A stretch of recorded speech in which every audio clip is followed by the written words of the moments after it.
கமல் படமா சிம்பு படமா அப்படின்னு ஒரு பெரிய கன்ஃபியூஷன் இருக்குல்ல. பெரிய ஸ்டார்ஸை வச்சு படம் எடுக்கிறதுங்கிறது வந்து ரெண்டு பெரிய குதிரைகளை ஒன்றும் ஓட விடுற கதை.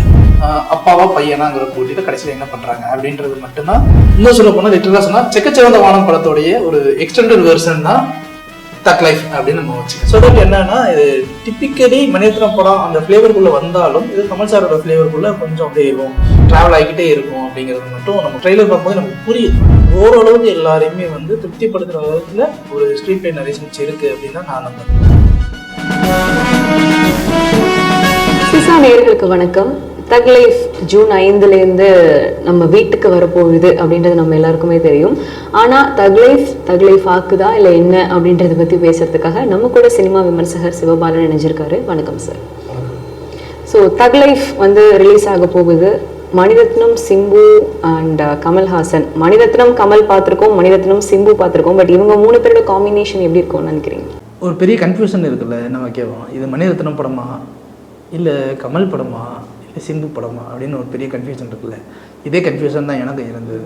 ஏன்னா ஒரு பெரிய ஸ்டார்ஸை வச்சு படம் எடுக்கிறதுங்கிறது வந்து அந்த ரெண்டு பெரிய குதிரைகளை ஒன்றும் ஓட விடுற கதை.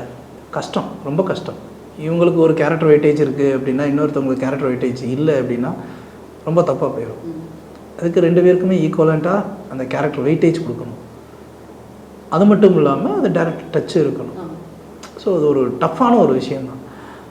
ஆனால் இந்த ஒரு விஷயத்த மணி சார் இது வரைக்கும் ஹேண்டில் பண்ணிகிட்ருக்காரு. மல்டி ஹீரோ சப்ஜெக்டை வந்து அவர் எடுத்துகிட்டே இருக்கார்.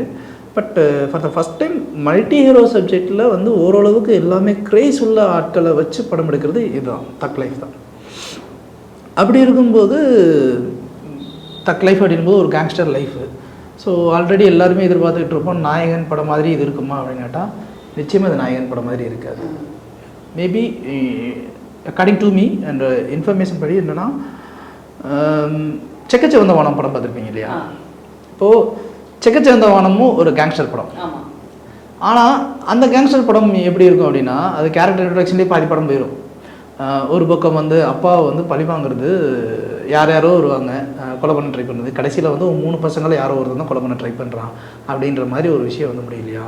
இதை வேணால் ஒரு பாட்டம் லைனாக வச்சுட்டு இதை வந்து அந்த மாதிரி எடுக்காமல் அப்பா பையன் அப்படிங்கிற டபுளாக வச்சுட்டு ஒரு லெகசி, ஒரு பெரிய அண்டர் கிரவுண்ட் ஃபேமிலி, அந்த அண்டர் கிரவுண்ட் ஃபேமிலிக்குள்ளே நடக்கிற சுற்றி நடக்கிற பிரச்சனைகள் எல்லாத்தையுமே வந்து அப்பா ஒன்று ஹேண்டில் பண்ணுவார், பையன் வேறு விதமாக இருப்பான். அவங்க 2 பேத்துக்குள்ளே ஒரு ஈகோ கிளாஸ். அந்த ஈகோ கிளாஸில் வந்து அப்பாவா பையனாங்கிற போட்டியில் கடைசியில் என்ன பண்ணுறாங்க அப்படின்றது மட்டும்தான் என்னை பொறுத்த வரைக்கும் இது கான்செப்ட் இருக்கும். அந்த கான்செப்ட் இல்லைன்னா வந்து சிம்புக்கும் ஒரு பெரிய ரோல் வராது, கமல் சாருக்கும் ஒரு பெரிய ரோல் வராது, அண்டு தக் லைஃப் அப்படிங்கிற அந்த வேர்டுக்கு மீனிங்கும் இல்லாமல் போயிடும். ஸோ இன்னும் சொல்ல போனால் லிட்டரலாக சொன்னால் செக்கச்சிவந்த வானம் படத்தோடைய ஒரு எக்ஸ்டெண்டட் வெர்ஷன் தான் தக் லைஃப் அப்படின்னு நம்ம வச்சுக்கலாம். இல்லை, ஃபஸ்ட்டு நம்ம பார்த்தோம்னா கமல் சார் வந்துட்டு ஒரு பாலைவனத்தில் நின்றுக்கிட்டு ஒரு ஃபேமஸான டயலாக் ஒன்று பேசுகிற மாதிரி.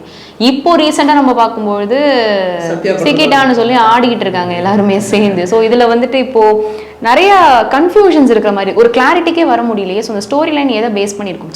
இது நான் தான் ஒரு 3 விதமான காலகட்டங்கள் வச்சுக்கோமே. இப்போது ஃபார் எக்ஸாம்பிள் இந்த டீசர் பிரேக்டர் ஒன்று ரிலீஸ் ஆச்சு இல்லையா? அதில் வந்து பார்த்தீங்கன்னா அந்த குருதி பொண்ணு கமல் மாதிரி அந்த இதை ஸ்லிட்டர் ஓப்பன் பண்ணி பார்க்குற மாதிரியே வந்து இந்த கண்ட ஒரு விதமான காலகட்டம்.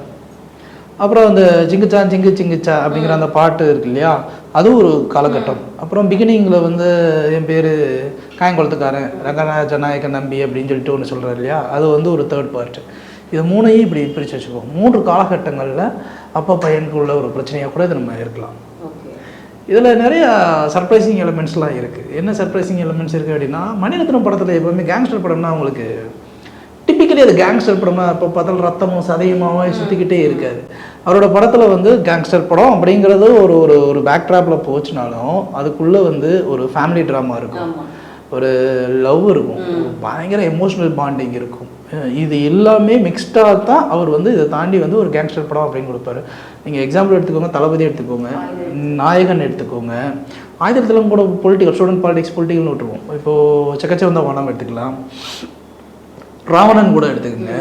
இது எல்லாமே என்னென்னா ஒரு கேங்ஸ்டர். ஆனால் அந்த கேங்ஸ்டருங்கிறதையும் தாண்டி அவருடைய விஷயங்கள் என்ன சைக்கலாஜிக்கலாக அவங்களுடைய உலகம் எப்படி இருக்கும் அப்படிங்கிற ஒரு விஷயத்தை காட்ட தான் அவர் ட்ரை பண்ணுவார். மேபி அதை திரும்ப இதிலேயே காமிக்க முயற்சி பண்ணாருன்னா அதை இந்த படம் தான் அந்த படம் தான் சொல்லிடுவாங்க. ஆனால் இது எல்லாத்தையுமே எப்படி எல்லாம் வித்தியாசம் பண்ணலாம் அப்படின்னு யோசிக்கும்போது கண்டிப்பாக கமல் சார் இருக்கும்போது ஏற்கனவே நாயன் படத்தை திருப்பி அதையும் நம்ம எடுத்து வைக்கணும் அப்படின்னு யோசிப்பேன். அப்போ அந்த ஆங்கிளில் யோசிக்கும்போது 2 பேரும் தான் உட்காந்து ஸ்கிரிப்டில் மெனக்கெட்டிருக்காங்க. 2 பேரும் ஒரு ஐடியா பிச் பண்ணி அந்த ஐடியாவை டெவலப் பண்ணியிருக்காங்க. ஸோ தட் என்னன்னா இது டிப்பிக்கலி மணிரத்னம் படம் அந்த ஃப்ளேவருக்குள்ளே வந்தாலும் இது கமல் சாரோட ஃப்ளேவருக்குள்ளே கொஞ்சம் அப்படியே ட்ராவல் ஆகிக்கிட்டே இருக்கும் அப்படிங்கிறது மட்டும் நம்ம படம் பார்க்கும்போது நல்லா ட்ரெய்லர் பார்க்கும்போது நமக்கு புரியுது. ஸோ ஓவராலாக என்னென்னா ஒரு பக்க ஆக்ஷன் பேக்கில் இருக்கும். பட் அங்கங்கே சின்னதாக அந்த சர்ப்ரைசிங் எலிமெண்ட்ஸ் லைக் அப்பா பையனுக்கு உண்டான பாண்டிங்னு ஒன்று இருக்கு இல்லையா. இப்போ சிம்பு கமல் இவங்க 2 பேருடைய ஒரு பாண்டிங், இப்போது சிம்பு த்ரிஷா இவங்களுக்குள்ளே இருக்கிற அந்த ஒரு லவ், இதெல்லாம் வந்து உங்களுக்கு ரொம்ப சர்ப்ரைசிங்காக இருக்கும். ஃபார் எக்ஸாம்பிள் இப்போது கமல் சார் வந்து சின்ன வயசுலேருந்து இண்டஸ்ட்ரியில் நடிச்சிட்ருக்காரு. லிட்டரலாக 5 வயசுலேருந்து. சிம்புக்கு என்ன தெரிஞ்சு 3 வயசுலேருந்தே நடிக்க ஆரம்பிச்சிட்டாரு. டைட்டில் கார்ட்லேருந்து அவர் நடிக்க ஆரம்பிச்சார். 2 பேருமே இண்டஸ்ட்ரியில் சினிமாவை பார்த்து வளர்ந்தவர்கள், வெளி உலகத்தை பார்த்து வளர்ந்தவங்க, சினிமாவுக்குள்ளேயே வளர்ந்தவங்க 2 பேர் அப்பா பையன் அப்படின்னும் போது அப்போது சினிமாவுக்குள்ளே 2 பேரும் நடிக்கும்போது 2 பேருக்குள்ளே இருக்கிற லெவல் ஆஃப் நாலேஜ் எப்படி இருக்கும். இவர் ஒன்று சொல்லுவார், இவர் ஒன்று சொல்லுவார். இப்போ இது 2 எப்படி வந்து இன்டர் கனெக்ட் ஆகும் சரிங்களா. 2 அறிவாளிகள் இந்த ஒரு உரையில் 2 கத்தி இருக்கக்கூடாதுன்னு சும்மா சொல்ல மாட்டாங்க. ஏன்னா 2 பேருக்குமே எல்லா விஷயமும் தெரியும் அப்படின்னும் போது இது சரி இது தப்பு அப்படின்ற அந்த பக்கம் மணிரத்னமுக்கும் அவரும் ஒரு எக்ஸ்பீரியன்ஸ்டு டைரக்டர். ஆமாம். இப்போது மணி சார் என்னென்னா அவருடைய படத்தில் அவர் டிசைன் பண்ணியிருக்க கேரக்டர் நமக்கு மட்டும்தான் வரும். நான் என் பொம்மை எப்படி வரும்னு நினைக்கிறேன்னா என் பொம்மை அப்படி வந்தால் போதும் அப்படின்னு நினைக்கக்கூடியாரு. இதுவே ஒரு ஆயுத எழுத்து படம் மாதிரி தான் நிற்கிறோம். 3 பொடியில் வந்து நிற்கிறாங்க. ஸோ இதை தாண்டி வந்து ஒரு அவுட்டு கொடுத்துருக்காங்க. அதுவும் எந்த பெருசாலாம் கிளாஸஸ் எதுவும் நான் வந்து அந்த ஷூட்டிங் ஸ்பாட்டில் இவங்களுக்கு ஒரு கிளாஸ் வந்துருச்சு, அவங்களுக்கு ஒரு பெரிய கிளாஸு அந்த மாதிரி எந்த ஒரு இதுவுமே இல்லாமல் ஆர்டிஸ்ட் மாறினாங்க. துல்கர் மாறினாங்க, ஜெயம் ரவி மாறினாங்க, இந்த மாதிரி ஆர்டிஸ்ட்லாம் நிறைய பேர் மாறினாங்க. பட் மற்றபடி எல்லாருமே வந்து பர்ஃபெக்டாக வந்து நிற்கிறாங்க. அண்டு ஸ்டோரியுமே வந்து ரீரைட் பண்ணி நிறைய விஷயங்கள் பண்ணதாகவும் கேள்விப்பட்டோம். ஓவராலாக என்னென்னா தக் லைஃப் வந்து முழுக்க வந்து சிம்புவோட ஆடியன்ஸையும் கமல் ஆடியன்ஸையும் அண்டு மணி சாருக்குன்னு ஒரு செட் ஆஃப் ஆடியன்ஸ் இருக்காங்க இல்லையா. ஸோ இவங்க எல்லாரையும் ஓரளவுக்கு எல்லாரையுமே வந்து திருப்திப்படுத்துகிற விதத்தில் ஒரு ஸ்க்ரீன் பிளே நரேஷன்ஸ் இருக்குது அப்படின்னு தான் நான் நம்புகிறேன். இதில் கொஞ்சம் அந்த நாஸ்டாலஜியாஸும் சேர்த்துருக்காரு. ஏன்னா நம்ம கார்த்திக் ஜெஸ்ஸியை சேர்த்தது மட்டும் இல்லாமல் அபிராமியை வேற கொண்டு வந்திருக்காரு. ஸோ அந்த விருமாண்டியில் அவங்க பேருமே ஒரு ஃபேமஸான பேர். ஸோ அவரும் ட்ரெண்டில் நின்று ஒரு சில வேலைகள் செய்கிறாரு. ஸோ இந்த படம் வந்துட்டு ஆன் த ஹோல் பூர்த்தி பண்ணணும்னு நினைக்கிறீங்களா? ஃபேன்ஸோட எதிர்பார்ப்பு பூர்த்தி பண்ணுறதுக்கு தான் எல்லோரும் எடுக்கிறது. அது ஆகுமா ஆகாதா அப்படிங்கிறது அவுட்டில் தான் சொல்லுவோம். சொல்லும்போது எல்லாருமே நான் என் வீட்டு பிள்ளை தங்கமான பிள்ளைன்னு தான் சொல்லுவோம். தங்கமான பிள்ளைன்றதுக்காக வந்து அந்த பிள்ளை எந்த தப்பும் பண்ணாதுங்கிறத வந்து நம்ம தம்பட்டை அடித்து சொல்ல மாட்டோம். தங்கமான பிள்ளைங்க ஆனால் சின்ன தப்பு இருக்குங்க. இந்த படத்தோட ப்ரமோஷன்ஸுமே பெரிய இடத்துல போய்கிட்டு இருக்கு இல்லையா. ஸோ இப்போ ப்ரமோஷன்ஸும் ஸ்டார்ட் பண்ணிட்டாங்க. ஸோ ப்ரமோஷன் அளவுக்கு படம் இருக்குமா அப்படின்றது தான் யோசனையாக இருக்குது. 2 விஷயங்க. இது வந்து ஆடியன்ஸுக்கு ஒரு பெரிய, நான் ஆரம்பத்தில் சொன்ன மாதிரி ஒரு பெரிய கன்ஃபியூஷன்னா இது சிம்பு படமாக இருக்குமா, இல்லை கமல் சார் படமாக இருக்குமா, இல்லை மணி சார் படமாக இருக்குமாங்கிற ஒரு கன்ஃபியூஷன் தான் இந்த படம் முழுசுமே ஓடிக்கிட்டே இருக்கும். இந்த கன்ஃபியூஷன்ஸ்லாம் எதில் இது மாதிரி இதுக்கு முன்னாடிலாம் நிறைய படங்களில் கன்ஃபியூஸ் ஆகுது. எஸ்பெஷலி சிவாஜி படம் ரிலீஸ் ஆகிறதுக்கு முன்னாடி வரைக்கும் இது சங்கர் படமாக இருக்குமா இல்லை ரஜினி படமாக இருக்குமான்ற ஒரு பெரிய கன்ஃபியூஷன் ஓடிக்கிட்டு இருந்துச்சு.